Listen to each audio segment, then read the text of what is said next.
Hey everyone, thanks for tuning in to this episode of Mission Critical. Make sure to hit like below and subscribe for more updates from our show. Let's get into it. Hi Dax, how are you? I'm great. You're visiting Toronto. What brings you to town? Well, we've got a new book called Echoes from Eden that just came out 2 days ago. So bringing it to the TIFF crowd, and promoting it with NKPR at the IT Lounge, which is a gifting lounge, as well as Indigo Book Tour Date.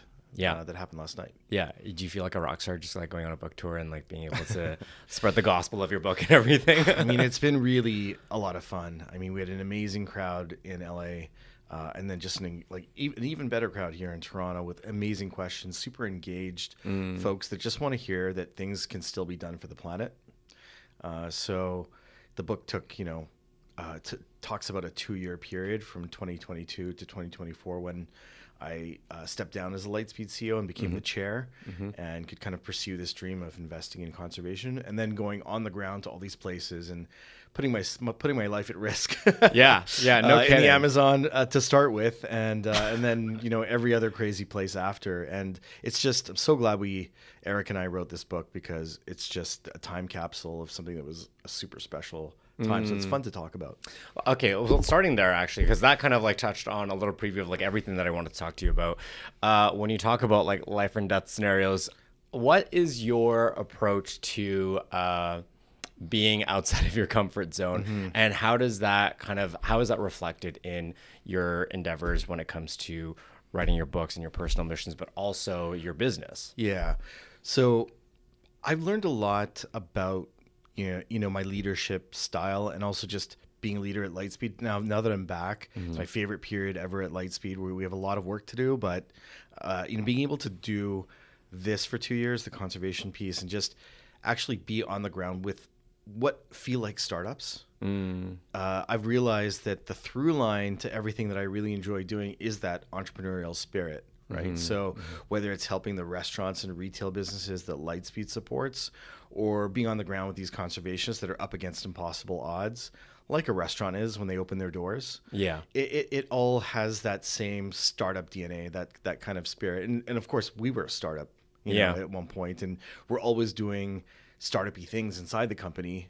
And then there's all sorts of projects within Age of Union, which is my environmental projects that are building things from the ground up and trying new ideas. So I think that's the through line for me is starting something from zero with the odds against you. And then, getting out of your comfort zone is just something you have to get used to if you are an entrepreneur at heart. Yeah. You've got to have a comfort with risk, of course, calculated risk. And I think as you get more experienced and more seasoned, you know how to calculate the risks, not put yourself really in danger, blend in with security, especially if you've been going to the gym, right. when you're in the middle of Haiti, right? So it's how to, how to create, the best out of those moments to learn from, because you really, when you're out of your comfort zone, that's when you learn the most. Yeah. And that is truly, you're not going to learn a lot in your comfort zone and in your bubble. Yeah. You're not going to grow. And that, I feel like that's truly the mindset of an entrepreneur, especially at a startup level, where you're like constantly trying to like solve problems that are out there that, maybe maybe there are solutions, but not the solution that you're looking for, and just trying to find ways to create different paths. And as a result, that is going to involve putting yourself into situations that might be out of your comfort zone, even if it's in a professional setting too, right? Yeah. And embracing that mindset of like exploring that like feeling of like kind of not wanting to, or feeling of just like keeping things moving and trying to solve problems and everything. I think you have to take risks if you want to win against impossible odds or change the game. So you are, one of those rare leaders where, you sit at really this intersection, a very unique intersection that overlaps between business, community, activism. So when people think about, Dax Dasilva, what do you hope is kind of the first thing that comes to mind as someone that does the work that you do? Well, I think that, many people know me from different different paths, right? So in Canada, I think most people understand me as, the founder of Lightspeed. But if I'm in environmental circles or film circles where we've done documentaries, there's a sort of a different understanding. I think there's some things that are the same. I think I'm engaged. I'm on the ground. I think, an approachable person, but a person that loves to lead and also create. So there's commonalities between the different versions. But yeah, there are sort of there's a sort of like a number of different versions. Yeah, exactly. Depending on where you are and who you're with. But they're one authentic person, right? I think that we do have. I think through our lives we water different seeds that are all different part of us, and that's the same garden. Yeah, exactly. And things come into season at different times. They cross-pollinate each other. And so that's like all of the different pieces are authentically me. And that's I think that's how you kind of live your maximum potential. I won't say I'm there, but I wouldn't be happy, I think, if I was it could only be one of those things. Yeah, absolutely. Yeah. As you mentioned, Lightspeed started off as a startup and as a scrappy startup from Montreal. And it's obviously grown into a global platform that is also powering a whole network and community of other businesses. When you look back on that journey, what surprises you the most about where that journey has taken you along the way? I mean, the scale of it is always surprises me. We're 3,400 people. It's more than $1 billion in revenue. When I started it, my only goal was to win an Apple Design Award from Steve Jobs. I was like handcraft, like really detailed crafting pixels for the first version of Lightspeed. I was such a Mac nerd since I was 13 and a coder. And actually had no business background whatsoever and no sense that I was a leader at all. I had to grow into that. Because the team was like, well, what are we doing all this for at some point? And so I had to start figuring out how to tell them, and then communicate even more broadly than that over time. So the scale of it is, sometimes it takes a bit of perspective. So when I stepped back for 2 years, I came back appreciating the company on a whole other level. Because I think when you're inside something for a long time, you don't see it properly. You see it from inside the bubble. You see it for all the challenges it has. You don't see it for how incredible it is. Yeah. And that's why I can enjoy this like period of transformation like more than I think I've ever enjoyed any other phase of the company. But what I missed in those 2 years about Lightspeed is just like the incredible level of the people you get to work with. Yeah.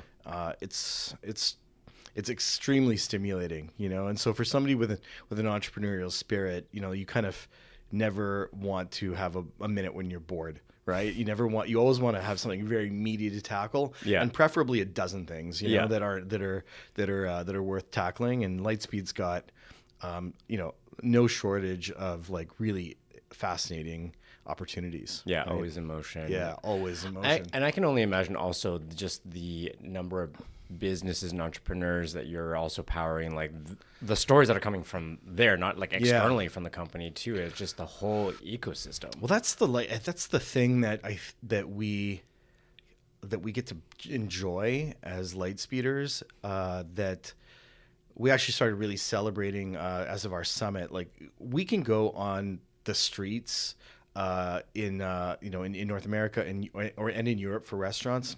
North America, it's more retail. Europe, it's more restaurants. We can go and we can see our software being used in some of like our favorite places in the city, right? You can't do that if you're enterprise software. You can't do that when you're working in lots of different kinds of companies. You can't see your software powering something really cool. Yeah, in action. In action. Yeah.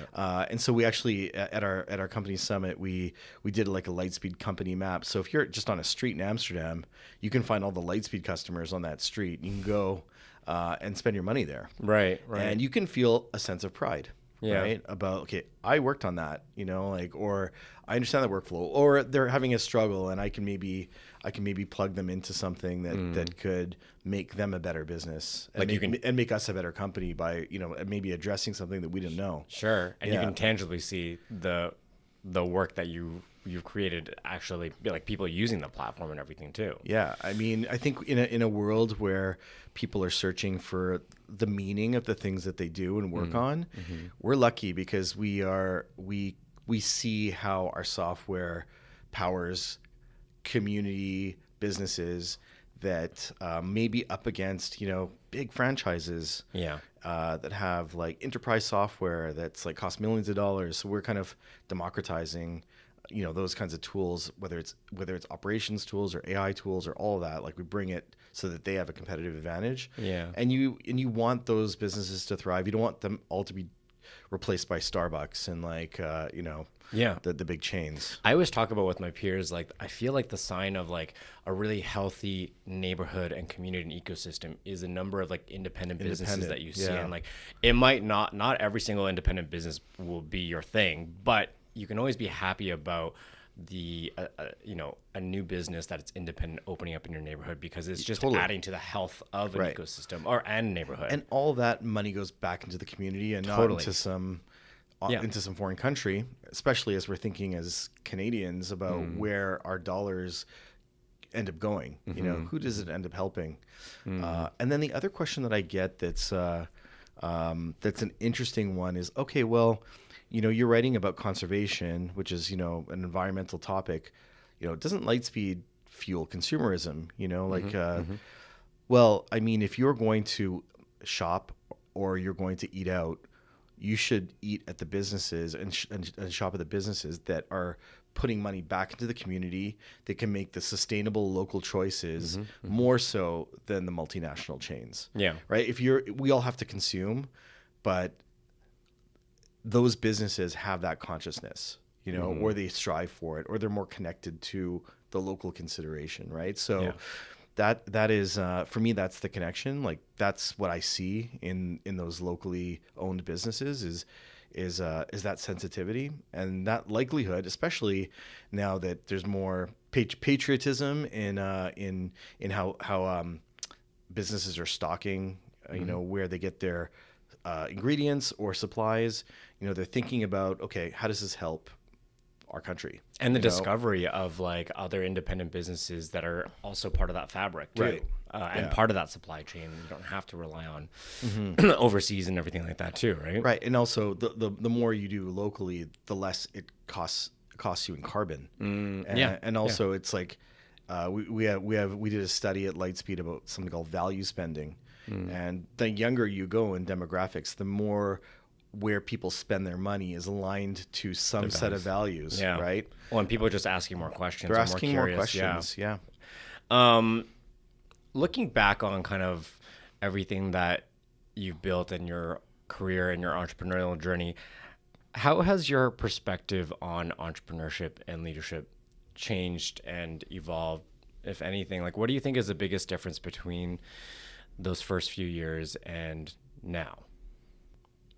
I think the biggest observation that I've made this year, having been 20 years on and at Lightspeed, is I think at first you might second guess some of your instincts, what you feel in your gut.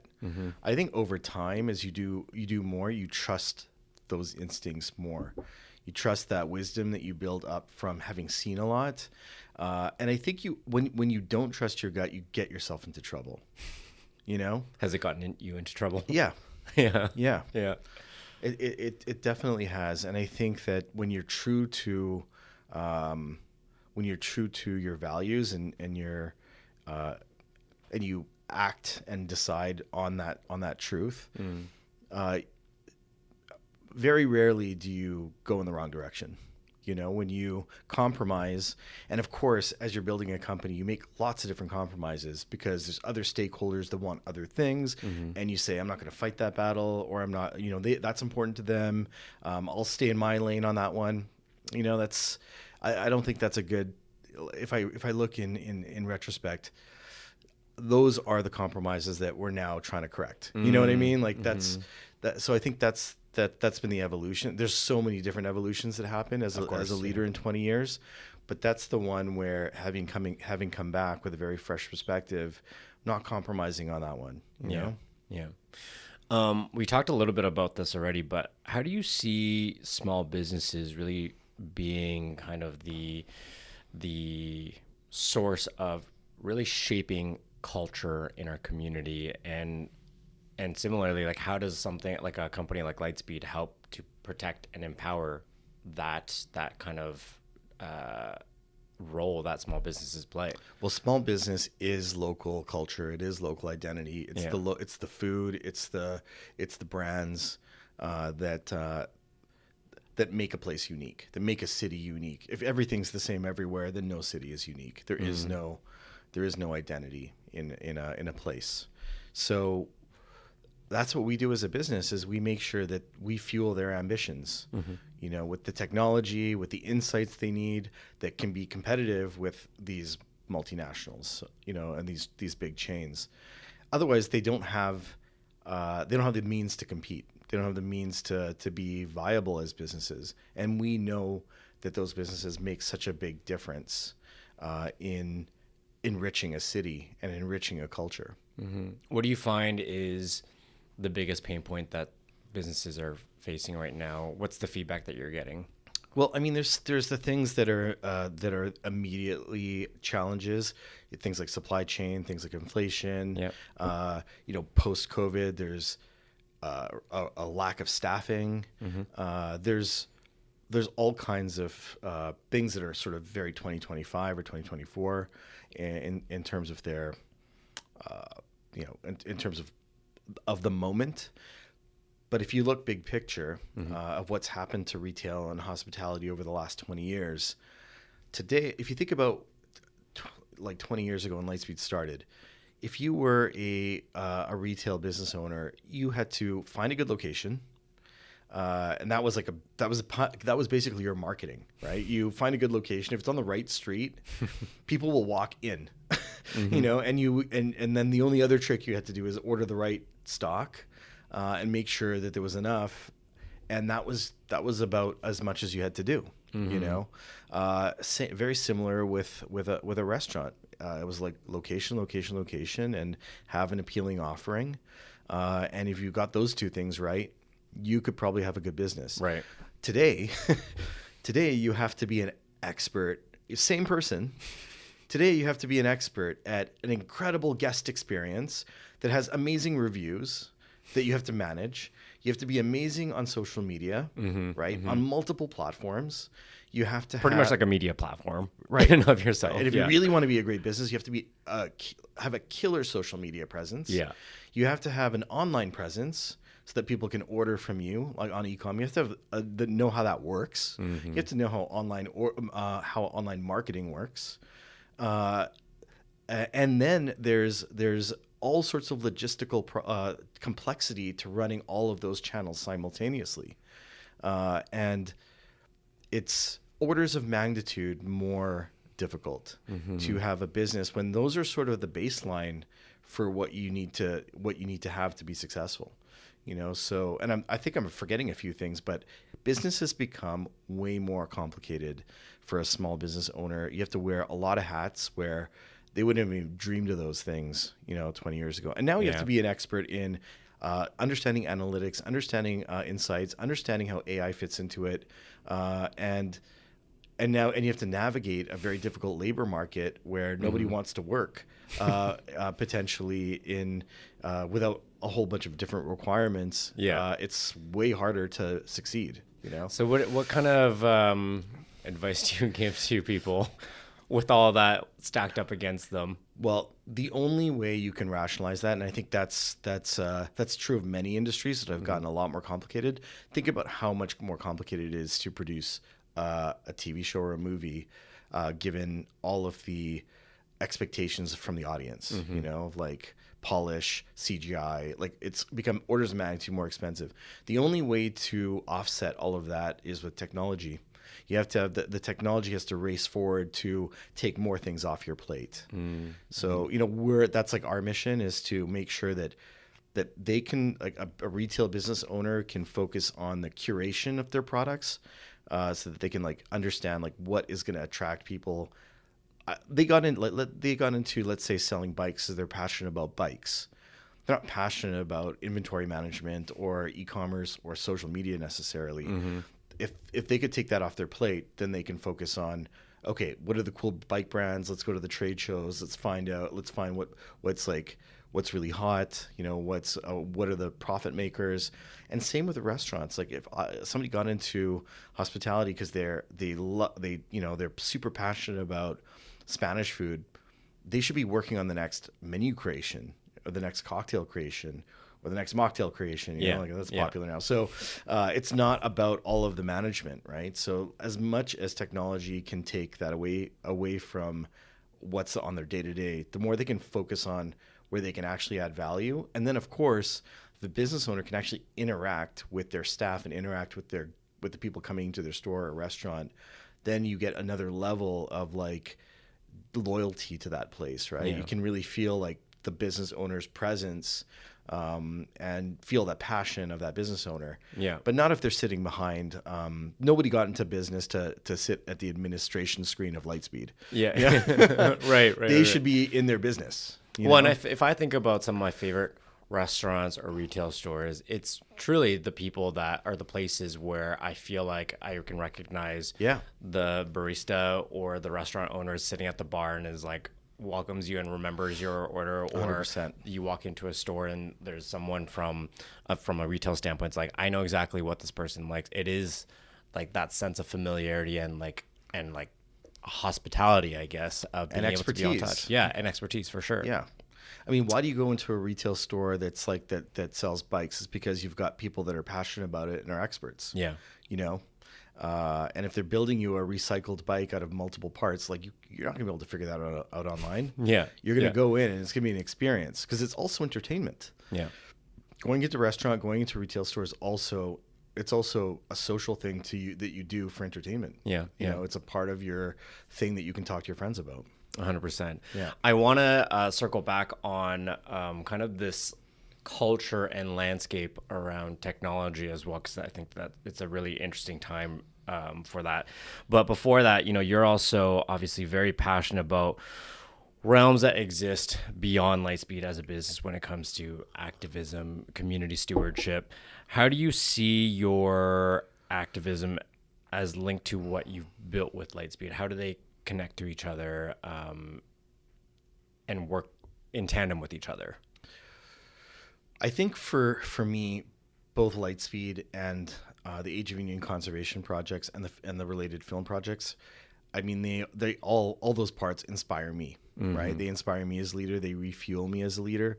Everything I do at Lightspeed gives me excitement to do the Age of Union stuff and vice versa.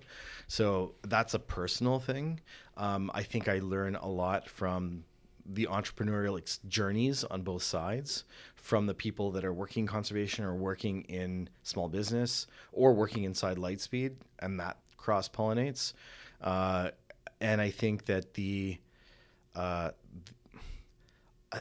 think that is for me like the through line. That's the connector, right? It's building something, doing the impossible, iterating, failing fast.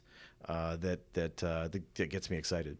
What do you think is, just building on that, something unique that business leaders can learn from conservation leaders, and also vice versa? Like, how can conservation leaders also adopt a entrepreneurial business mindset or tech leader mindset, and vice versa? Well, I mean, one thing that I learned from going on the ground to the conservation projects reminded me of how much I love being on the ground in the field with Lightspeed, right? So when I came back to Lightspeed full-time as the CEO, I was like, I'm not going to be removed from the operations. I'm going to dig into operations. I'm going to dig in with customers more than I ever did in my previous time there.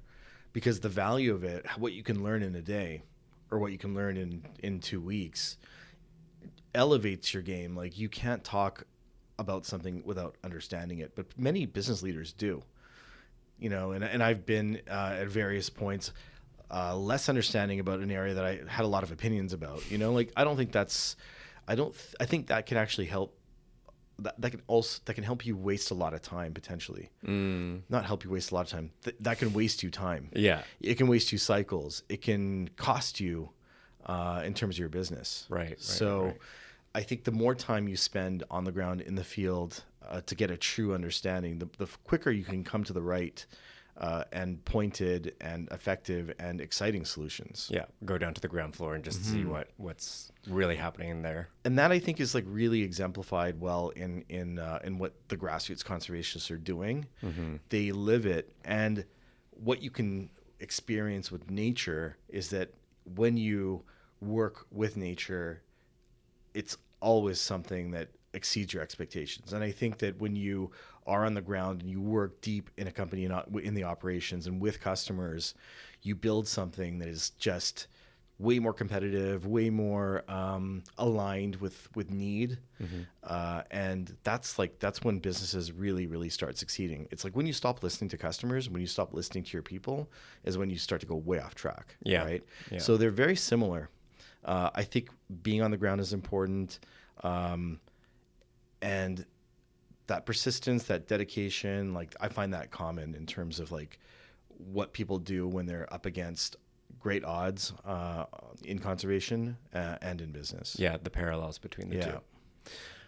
How do you manage balancing both the roles as leading like a multinational company and platform as well as leading efforts within the conservation space? Like that's a lot for one person to manage individually. So Yeah. how do you balance all that? Well, I mean, since I've come back to Lightspeed, the projects are now managed by Leonardo DiCaprio's foundation, Rewild. So that's one thing that I've done is move management over there, and so I'm celebrating moments where a book comes out about that period, but I'm not in the field right now in the Amazon or in Madagascar. Right? It's Lightspeed's the top priority, and so it's a different chapter for me. It's a business focused chapter, but I do take a lot of inspiration from that period. In this, it's interesting because I think my leadership was tested in totally new ways in those 2 years, not just in the conservation piece, but also we got into filmmaking. We won an Emmy for Wildcat, one of the environmental documentaries. Yeah, congratulations. Thank you. I think it's approaching an area that you don't know anything about with humility, and learning something from scratch, and then actually, having some success in it that makes you realize, okay, apply that to business, maybe drop all the things you think approach it with a fresh perspective, and see where that takes you, you know, because I went into conservation not knowing anything, into film knowing even less.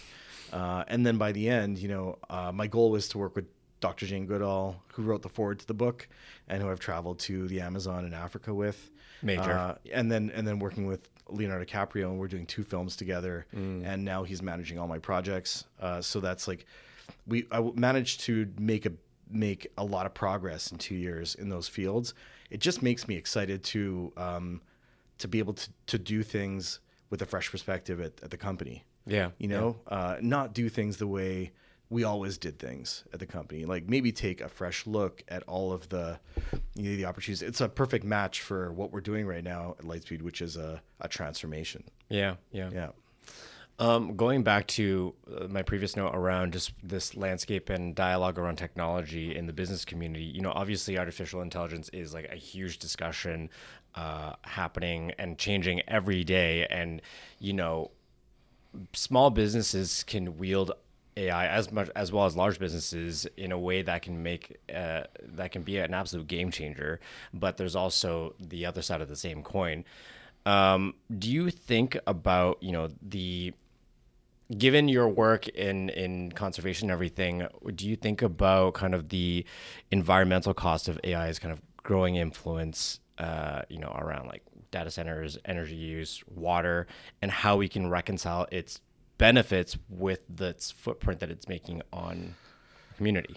the environmental costs of AI, I mean, I think you could probably think about and compare it to early computers, right? If you remember, like the original mainframes or ENIAC, or just like things that are older than the both of us. This is a massive room of things that sucked up energy that probably weren't as powerful as our calculator. Yeah.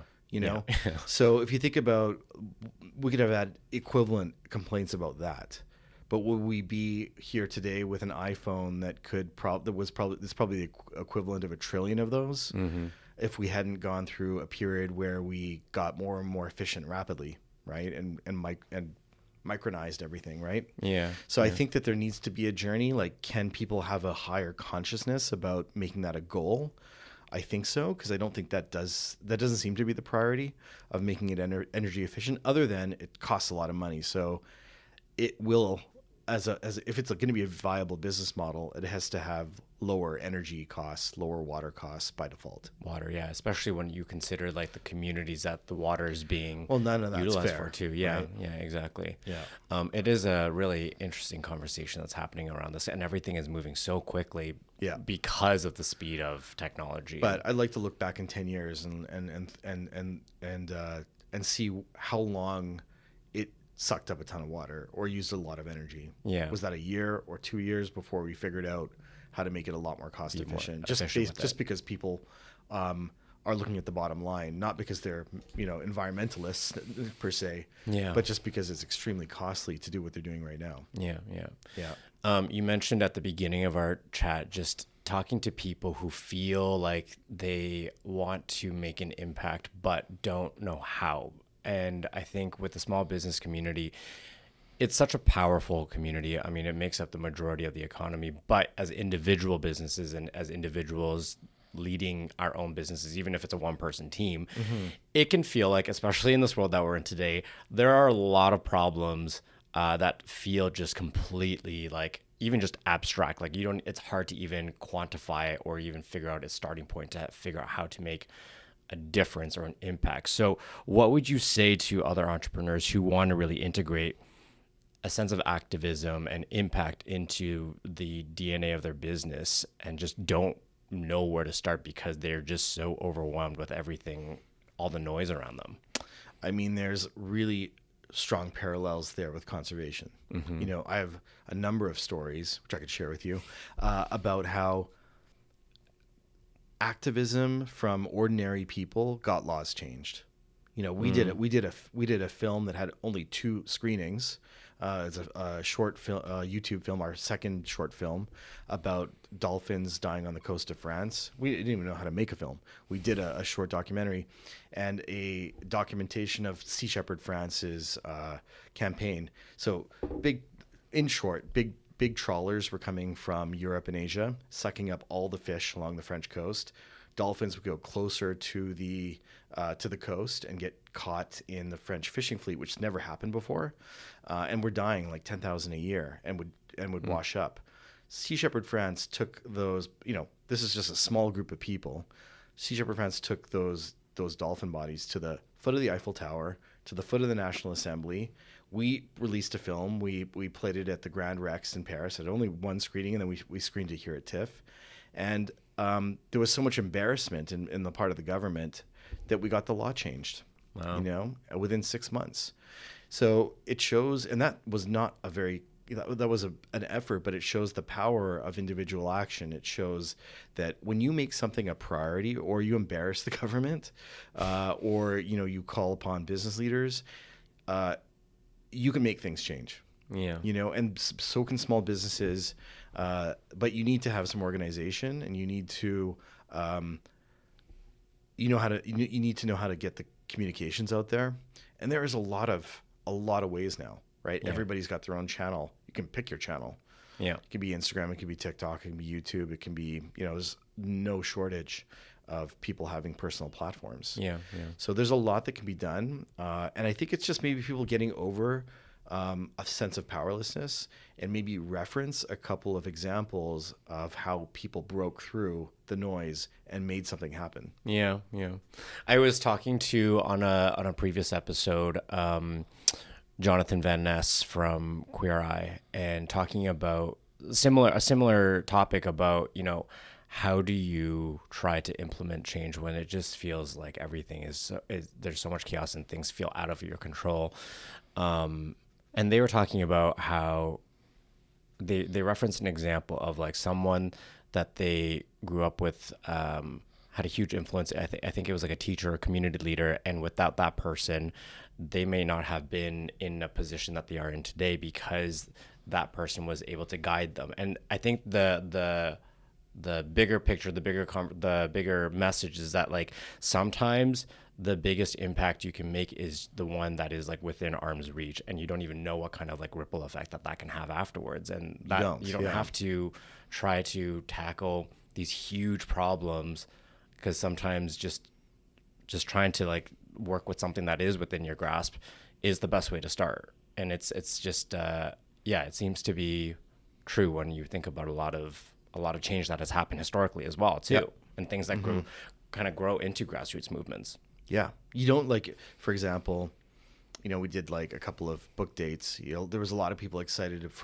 by a lot of ideas that were discussed in those group conversations. You don't know how many people are now inspired to like take action in something that may not even be related.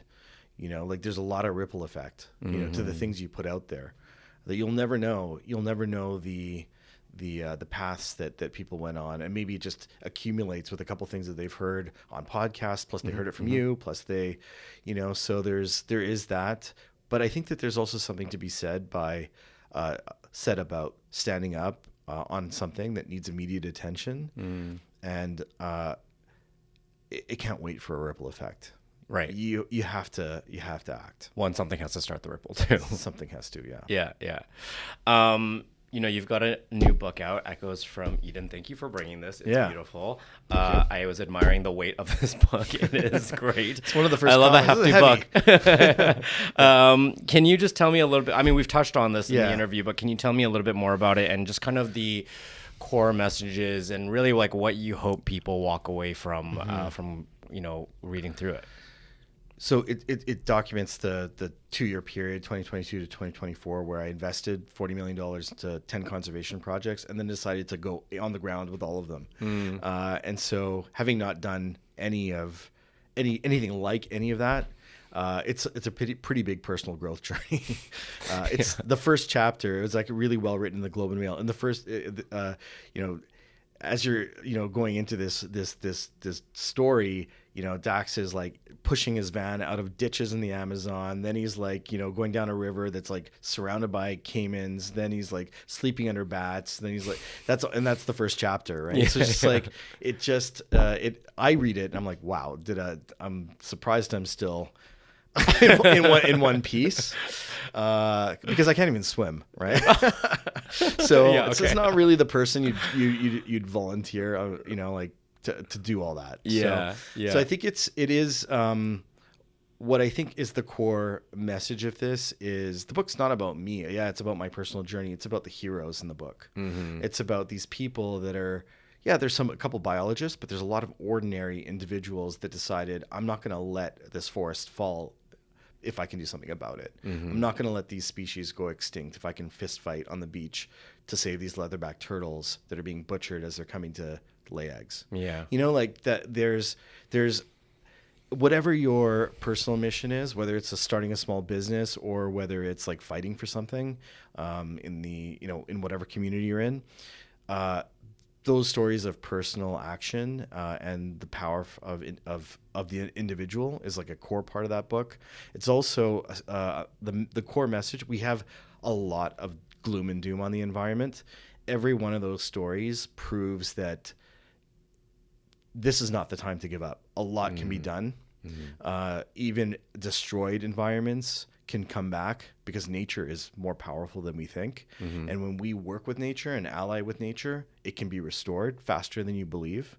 And then for the pristine areas, we've got to do everything to protect these lost wild places. So there's the environmental piece, but there is, I think, most people that are looking for an inspiring read are going to love the heroes in this story. What's like a particular kind of story of like resilience that really sticks out to you from this experience? Doesn't have to be your favorite, but something that sticks out and you think will really resonate with people? Yeah, I just touched on it. It was like, so it's the chapter on Trinidad. So, I don't know if you know if you ever seen a leatherback turtle or know what it is. It's like it's the size of a Kia, right? It's almost, they can grow up to a ton. We don't know that much about them. They disappear into the ocean, and the only time we ever see them is when the mothers come up every 5 or 6 years to lay eggs. And they only start laying eggs at age 30, right? Oh. Yeah. And we don't know how long they live, and we never see the males again. And so Suzanne Lacan-Baptiste grew up on Matura Beach, and she witnessed these mothers coming up on the beach to lay eggs. But at a certain point, young men started to decide that they were going to take advantage of the nesting season and just butcher these mothers, cut them up for meat, and steal all the eggs. And so it went from a maternity ward to a graveyard.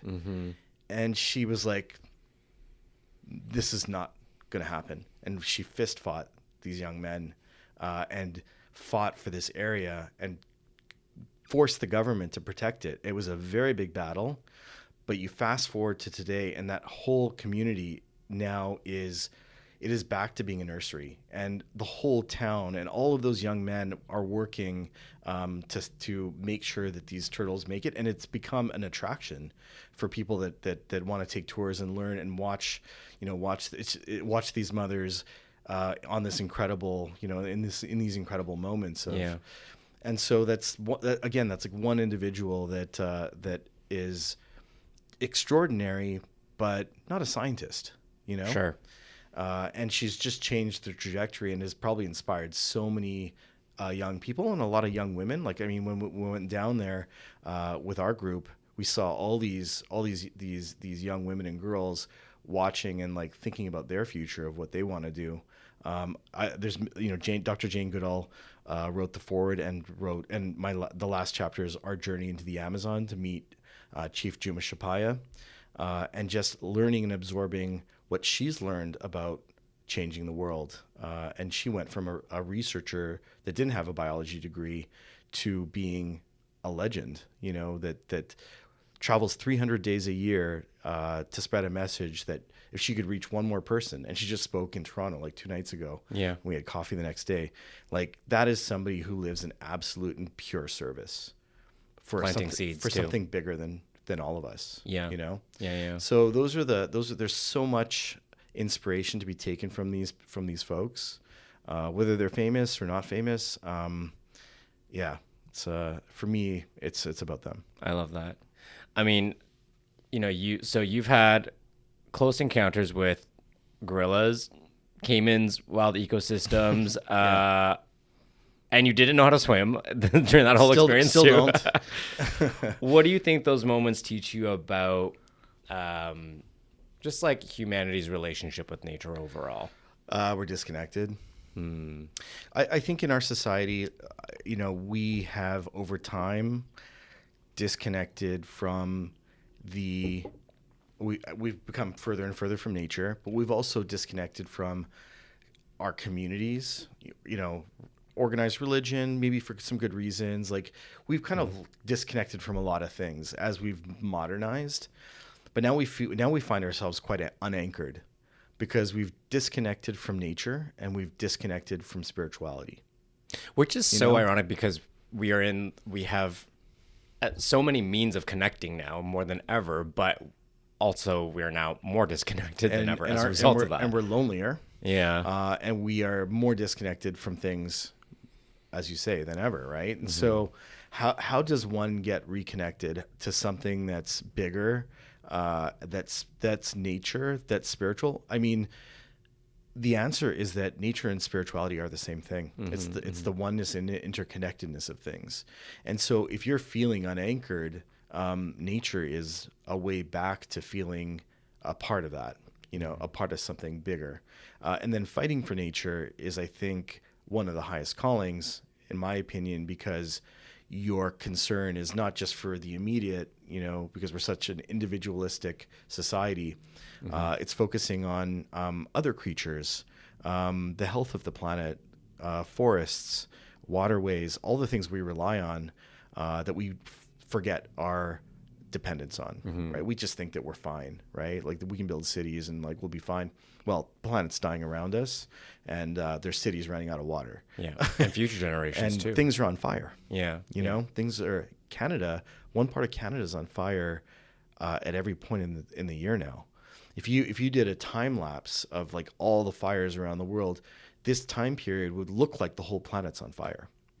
So we may think, it's overwhelming to see how much is on fire at any given time, but globally things are roughly more on fire than ever. It's not normal. I remember growing up, and like I grew up in Alberta, and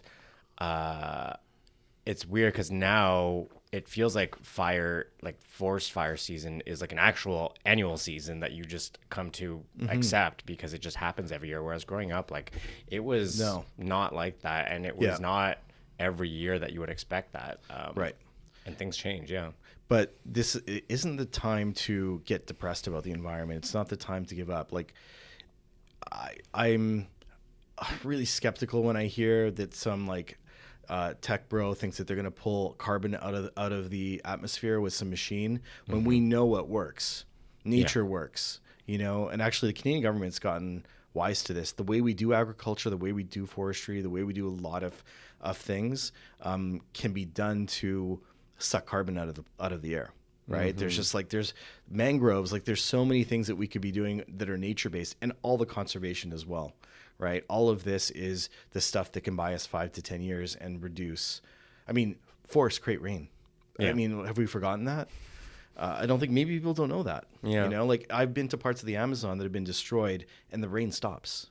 Like it's not just because it's in that area that it rains automatically. It can dry up if you cut things down. Right. And what have we done? Like we've replaced forested areas with cities. But if you look at a lot of forward-looking cities, they've got trees everywhere, right? And we can do that. Yeah, the foliage around the city, And actually, Canadian cities are a lot better than European cities where they haven't done a lot of trees in the city. You like walk around parts of Paris or in Germany, like we have a lot more going on. And I think that in Canada, we can actually lead and make sure that we're building a future that's not going to be on fire and that's going to manage. Also, water is a problem too, right? Like you can have flooding. Yeah. And that's those are things that feel like we are things are out of control or out of balance. Yeah. Yeah.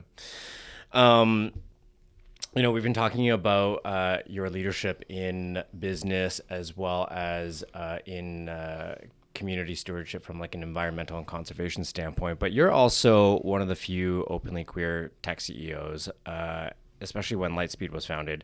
How has that shaped your experience as a leader? I mean, I think it's just another one of those authentic parts of me that like attracts a lot of people to the company because everybody feels like they can bring their true self to work. I mean, the first 4 people at the company, including myself, were from the LGBTQ community. And so our philosophy was always we want everybody that joins to feel like they have a fair shot at opportunity. And that's what DEI means to us. It's nothing more, nothing less. It's not quotas. It's not anything more than if you work hard, you have a fair shot at opportunity, and you see it in the statistics of the company. The highest ranking value on our employee surveys is that like 87 to 90% of people at Lightspeed, no matter what country, feels they can bring their authentic self to work. I mean, that was like what I wanted for the company from day one, so that I could be myself, Yeah. And you're not going to be able to do the best work of your life if you don't feel that way, right? So I think that's like the core value of the company. If there is to be one, like a core identity piece. And from there, I think flows just incredible contributions from Lightspeeders. What advice would you give, to younger queer individuals who are entering spaces where they may not see themselves reflected or see as many examples of people like them in senior leadership positions or decision-making roles? What advice do you give to them in terms of not only just existing and being able to do good work, but also opening doors behind them as well? Yeah, I mean, there's I don't have a lot of experience with. I've never worked in any other companies, so I'm not sure that I have a lot of like advice grounded in experience. But I think you have to fight for who you are and set an example, and also open doors behind you, as you said. Like that's how change happens. And I think you should, for a lot of companies have turned their back on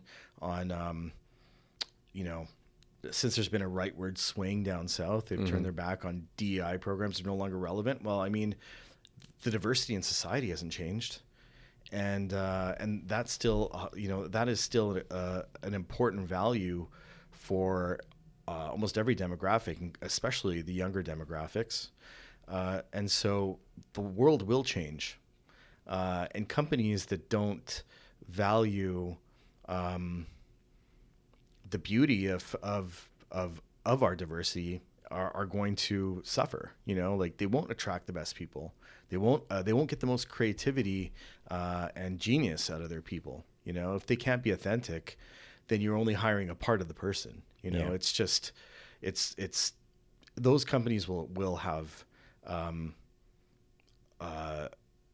they will have less of they'll have less engagement, and I think they'll be less successful. Yeah, especially if people can't feel like they can bring their full selves to the work. So we've covered a lot in our interview, but I kind of want to just end it with asking just, between everything that you're working on, what would you say ultimately is like your mission with the work that you're doing, and how does it all connect together? I mean, there's sort of immediate things that I want to do for the company. I think the company's at an incredible moment where there's so many areas where if we reveal our true potential, we'll unlock a ton of value, and that's an exciting path for the company. But it's also like an extension of this growth path that I'm personally on. Right. And that growth path goes through the early days of Lightspeed. It goes into these conservation journeys, into these film journeys, and now back to the company. And so what I want for myself is to be able to see a lot of the seeds that I've kind of planted over the years, like really be everything that they can be. I love that I was able to capture this period of time doing the conservation journey in Echoes from Eden because like we discussed, people want inspiration. They want to know about what they can do as individuals. And I think we've connected it well. Like it's those individuals in small business. It's those individuals in conservation. It's those individuals in activism.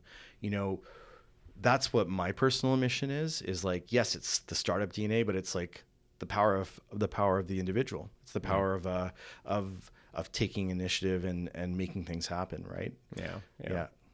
Well, it's a beautiful Eden that you're growing. So thank you so much for everything that you're doing and just empowering so many people in a really challenging time right now. So really appreciate your time chatting with us today. A lot of fun. Thanks so much, Dax. Hey everyone, thanks for listening to this episode of Mission Critical. If you enjoyed our discussion, make sure to hit like below and subscribe for more updates from our show. Until next time, stay sharp, stay curious, and go make something happen. We'll see you on the next episode.